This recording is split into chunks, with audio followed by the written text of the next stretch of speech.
Hello YouTube and welcome back to my channel.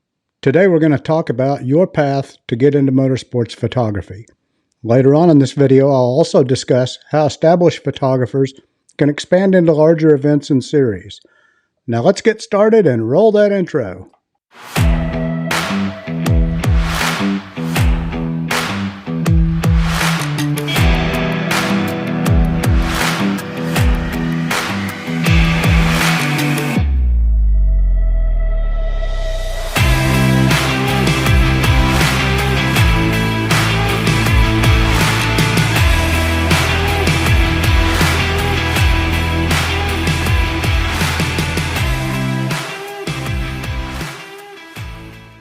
If you're watching this, you're ready to take the plunge into motorsports photography. So get ready to have your photography skills challenged. Now I'm going to assume that you at least have a camera and a lens of some sort. And if not, don't worry about it. I'll cover the basic and advanced gear needed for motorsports photography in one of my future videos. If you've already been taking photos as a spectator, maybe up in the grandstands, then you have a sense on how to approach shooting races in general.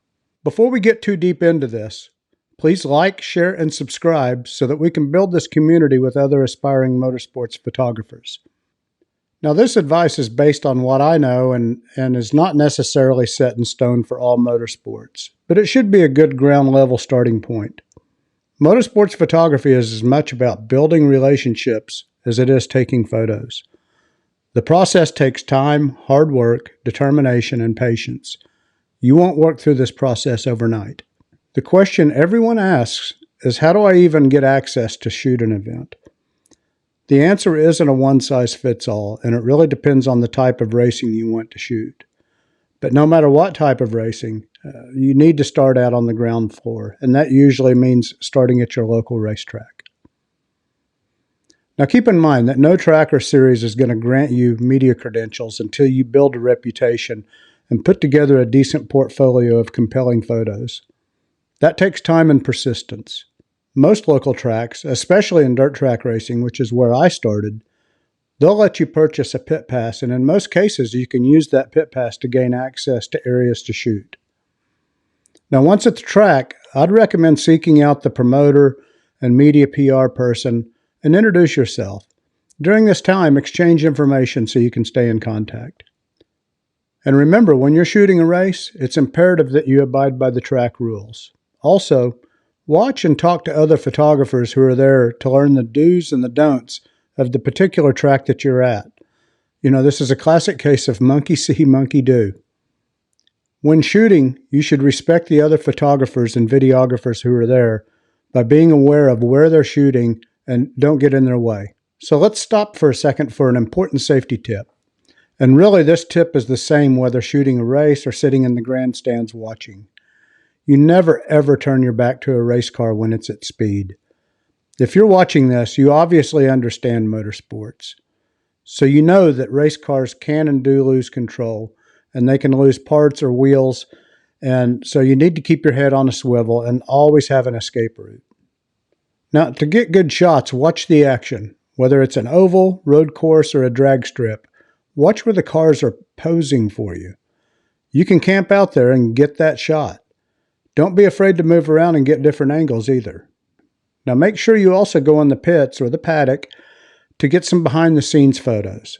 Race teams love candid shots. You should also make sure you get good shots in victory lane at the end of the event. Now when the event's over, this is where you start building the relationships to obtain media credentials for future events. Now an important note here. Now that you have some trackside shots, be hypercritical of your work and what you put out on social media for the public to see. Social media is a very powerful tool in both a good and bad way. At this stage, you need to start building your reputation, and it's okay to post some photos on social media and tag the drivers, sponsors, or track, etc. But you should only post photos that are framed well, have tack-sharp focus, with a good color balance. We'll cover how to refine your photos in future videos for post-processing techniques. The point is, if you put out marginal photos on social media at this point, that'll be a first impression that will be hard to overcome. Also, don't flood social media with every good shot you took. Little by little, put out a few select shots You want to keep your audience coming back for more. You should also have a watermark on your photos to protect them and get your name out in the forefront. I mentioned earlier that you should get the email addresses of the promoter and PR person at the event you shot. Pick out a few compelling shots and email them. Now, congratulations, you're building that relationship. After you do this a few times, you should get a feeling of where you stand with the promoter and PR teams. If you're putting out good images, it won't take long before you're noticed and you'll be ready to formally request media credentials. Now, when you email the promoter or PR person for media credentials, it should be short and concise. Here's an example. Hello, my name is Patrick Grant, and I've been covering events at your facility. I'd like to formally request media credentials for still photos to cover your event on Saturday, March 1st. Please let me know if you need anything additional to fulfill this request. Sincerely, Patrick Grant. Be polite, use good grammar, and remember, you're a professional. Also, it's important that you don't wait until the last minute to request credentials. For most events, I usually turn in my request a couple of weeks in advance. Now, if you're rejected, and it's going to happen, don't give up. Keep doing what you've been doing, and you'll eventually get there. Here's an important note. You shouldn't expect to be paid for any of the photos that you're submitting at this point in time. It's just the way it is. It's a trade-off.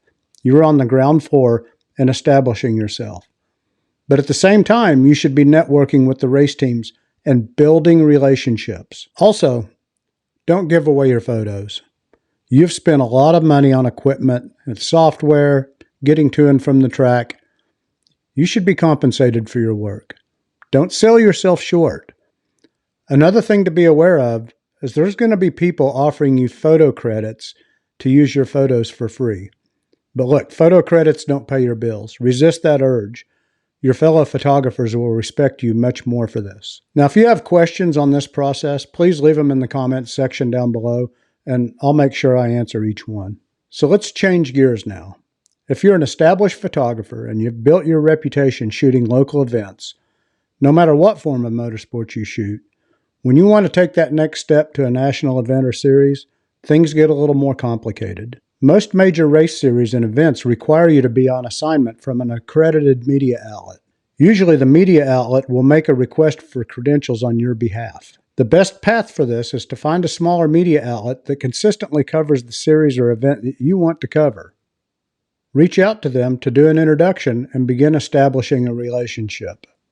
By this time, you should have a good reputation for putting out quality images and have a very good digital portfolio of 5 or 6 images that you can send to the media outlets and potential customers. Here's an additional tip. You should start out with a regional event first. Don't try to go all in right off the bat with a high-profile event. Remember, you're building a relationship. Now, if you get denied, and it's going to happen, don't let that stop you. Keep the dialogue open, don't pester them, but stay in touch. You can work multiple media outlets simultaneously until you find one who accepts you. It takes patience. So, you finally got approved for that big event. Now what? Well, first off, when you shoot these larger events, you can expect a lot more constraints on where you can and can't shoot. I've found that the bigger the race or the series, the more constraints and rules you'll have to abide by. Go into your first event with an open mind and you'll be fine. Some of the big national series, such as IndyCars, will have media meetings a few hours before the event starts. Don't miss this. You'll learn a lot on what you can and can't do, where you can and can't go. In regards to your newfound relationship with the media outlet, you need to understand the deliverables that they expect. And then you need to deliver.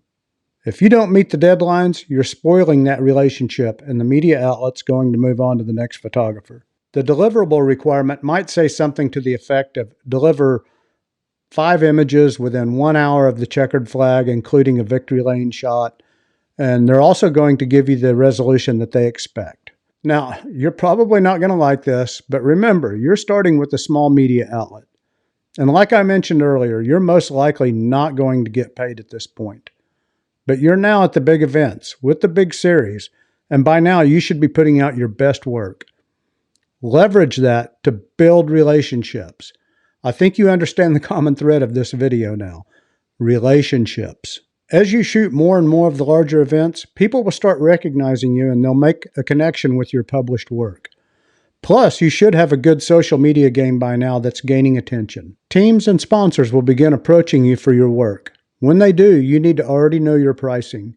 You need to strike while the iron's hot and immediately seal the deal before you leave the track. One last piece of advice. Don't get into the habit of lowballing your price. Word travels quick with other photographers, and that's not a good situation to get into. You're devaluing your work, and it's a bad reputation that's hard to overcome. Now, I know this is a lot to digest in a short amount of time.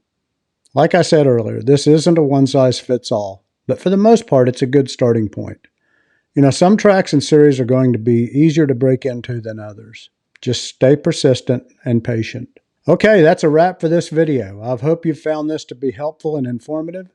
Please utilize the comments section down below and ask any questions if you need any further clarification, and I'll make sure I answer them. Please like, share, and subscribe, and don't forget to click the notification bell to ensure you don't miss future videos.